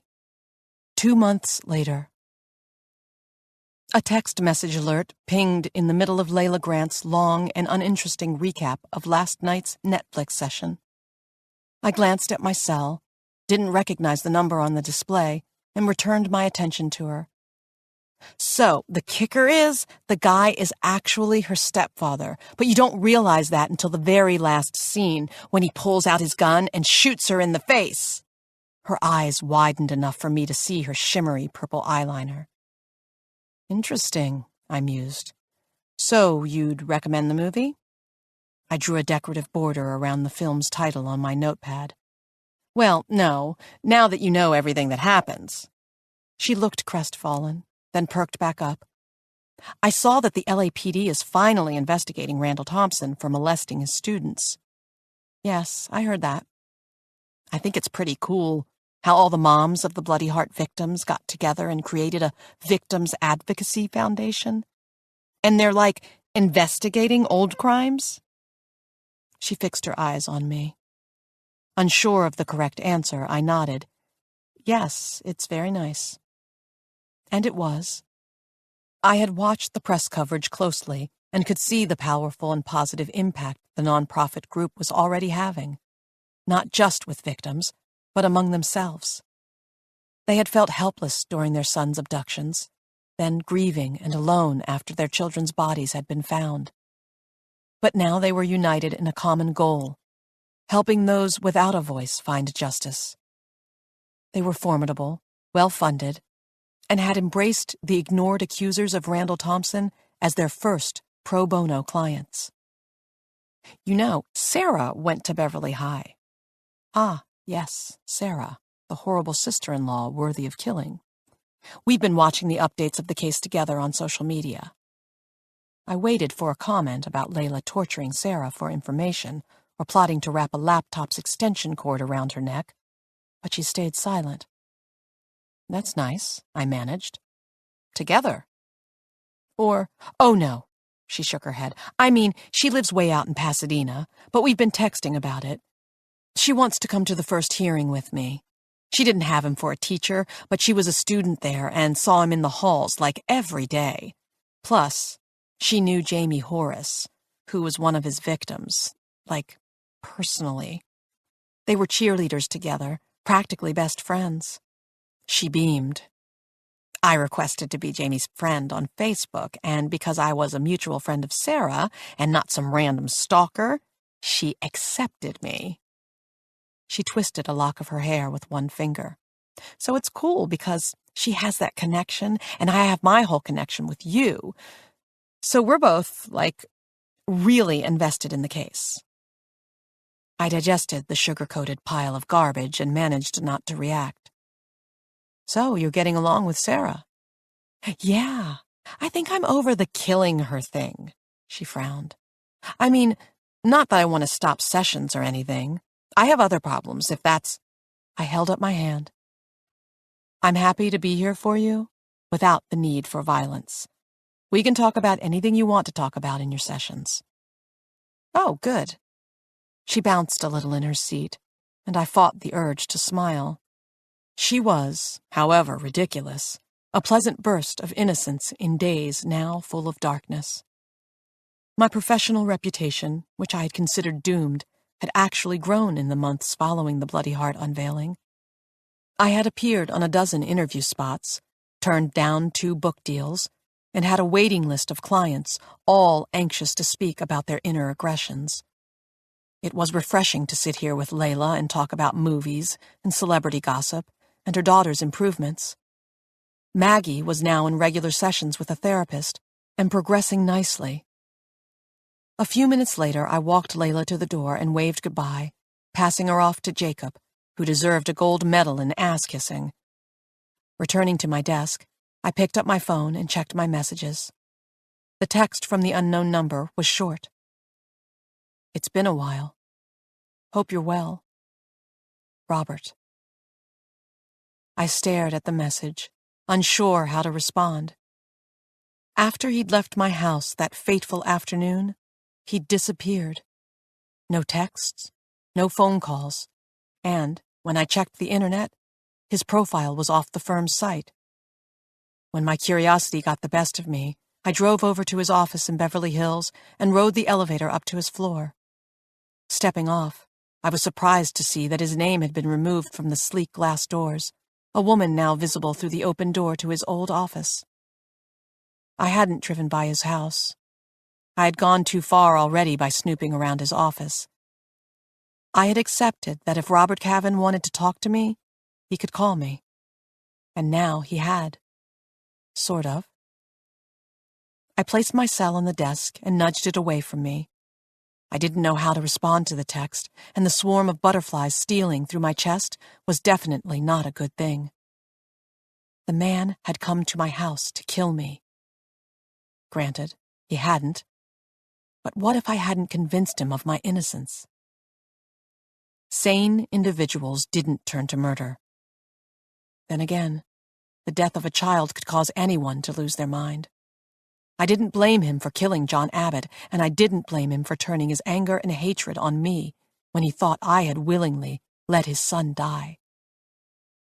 In the last 3 months, an investigation had thoroughly dissected every moment in John and Brooke's gruesome history. I'd turned over my files, as useless as I believed them to be, and sat through hours of questioning. Thankfully, the state believed my story and didn't pursue any charges for obstruction of justice, their focus quickly shifting back to the growing horrors of John and Brooke Abbott. The bloody heart killings weren't their first crimes. The first had been a high school classmate of John's who, if I had to guess, had sexually abused John Abbott. An audit into John's pharmacy unveiled a massive number of misfiled and appropriated prescriptions, along with a connection among the victims. At least 4 of the 6 teenagers had had ongoing prescriptions filled at Breyer's pharmacy. Picking up my cell, I considered responding. What harm was one simple text? I'm good. There. No one could call that flirtatious. I dropped my cell in my purse and rolled closer to my desk, vowing to return all my outstanding emails before I looked at my phone again. A slight buzz came from inside my purse. Okay, 4 new emails. I clicked on one, read the first paragraph of it twice, then gave up and retrieved my phone. Settling back in my chair, I opened the new text. We should have a drink and catch up. A drink. It sounded so simple, so innocent. I typed a response before I could second-guess myself. Sure. When? Chapter 44.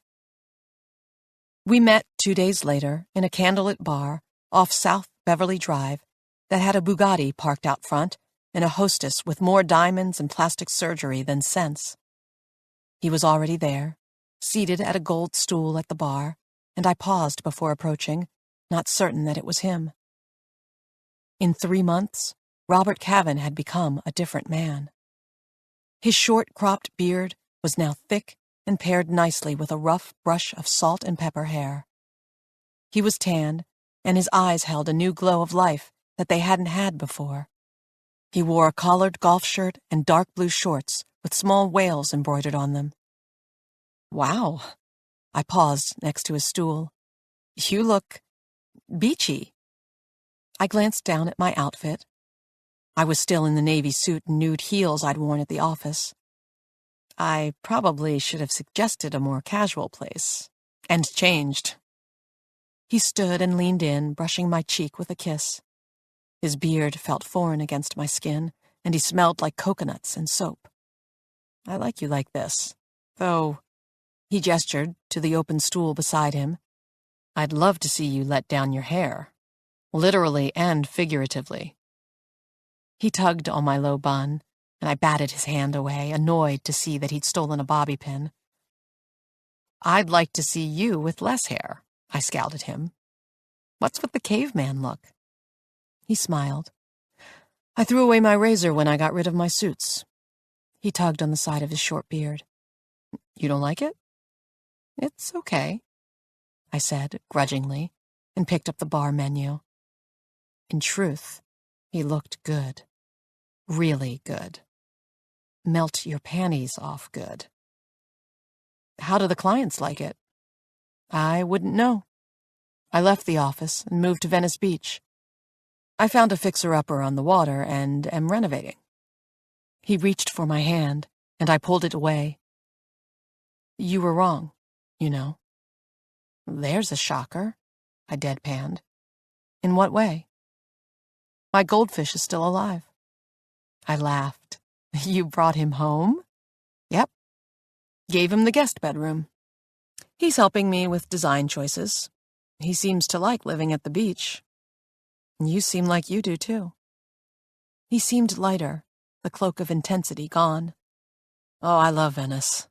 I always told myself I'd retire on an island in the Caribbean, but he shrugged. No extradition? I asked dryly. He laughed.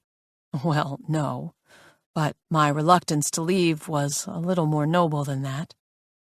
I caught the eye of the bartender and ordered a vodka tonic. Yeah?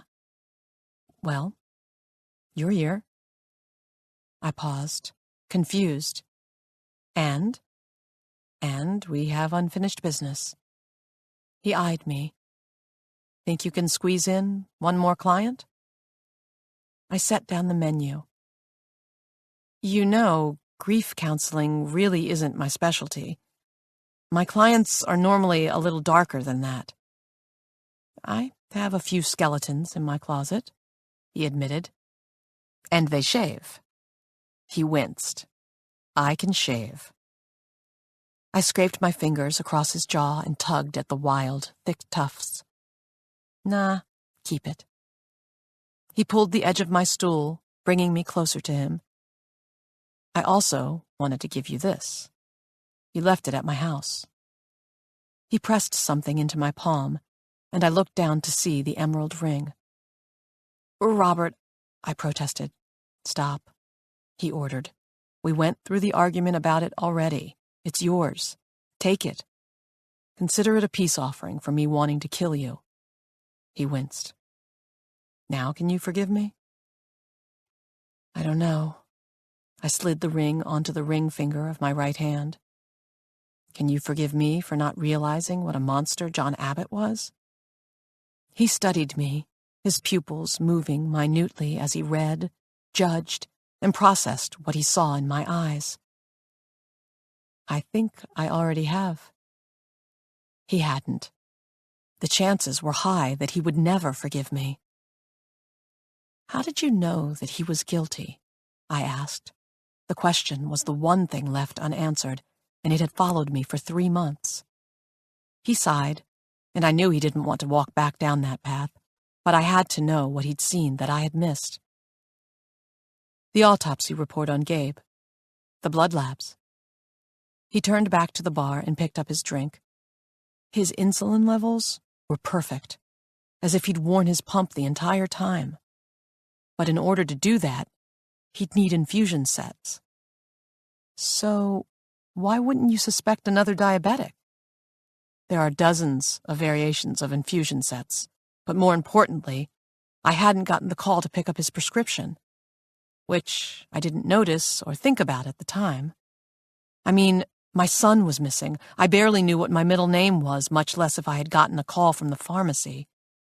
And if I had noticed, I would have chalked it up to them knowing that he was missing. But months later, almost 7 months after he was gone, I was at the pharmacy, picking something up, and I thought about it. He looked at me. So I checked with the insurance company, and someone else had picked up his prescriptions, the insulin and also his inhaler. And then you figured out it was him? No. He sighed and took a sip of his beer. And then I ran background checks and wasted a shitload of time looking at all the wrong employees of the pharmacy before I figured out it was John. Oh. It was a cruel irony that the one thing that had probably put Gabe Kavin on John's radar was the same thing that led to his killer. I had a dozen talks with John about Gabe before, during, and after his disappearance, and I never suspected a thing. He met my eyes. I was a prick to assume it was any different for you. I shrugged. I'm a professional. It was my job to have seen something. And we had both been, at multiple points in this journey, pricks and liars. Here, he raised his bottle. To cradling sorrows to sleep. I clinked my glass against his. I'll drink to that. I smiled at the familiar toast, remembering when I had given it in the rundown country bar. It seemed like a lifetime ago. We had been strangers, our history linked without us knowing, our focus on distraction from our grief and problems. William S. Burroughs once said that no one owns life, but anyone who can lift a frying pan can create death. He was right. Killing is the easy part. The act of living, of finding happiness in life, that's the hard part. Moving past grief and guilt and learning to love and to trust. I wanted to take that path, but I rather liked cradling my sorrows. I enjoyed the well of emotion, the proof that an empathic soul still existed in my aching chest. One day, I'd move on and forgive myself. I'd live a proper life. But for today, I just needed to survive. To survive and make room on my calendar for one new client. A scruffy, bearded killer who smelled of sunscreen and had a goldfish as a pet. Robert reached for my hand, and this time, I didn't pull away. We hope you have enjoyed our presentation of The Good Lie by A.R. Torre, performed by Susan Dallion. Performance copyright 2021 by Brilliance Publishing, Inc., all rights reserved. For further information concerning this program or other Brilliance audio titles, please visit our website at www.brilliancepublishing.com. No part of this recording may be played for an audience or reproduced in any form. It may not be streamed, downloaded, broadcast, or copied without written permission. Address all inquiries to Brilliance Audio, P.O. Box 887, Grand Haven, Michigan, 49417. Audible hopes you have enjoyed this program.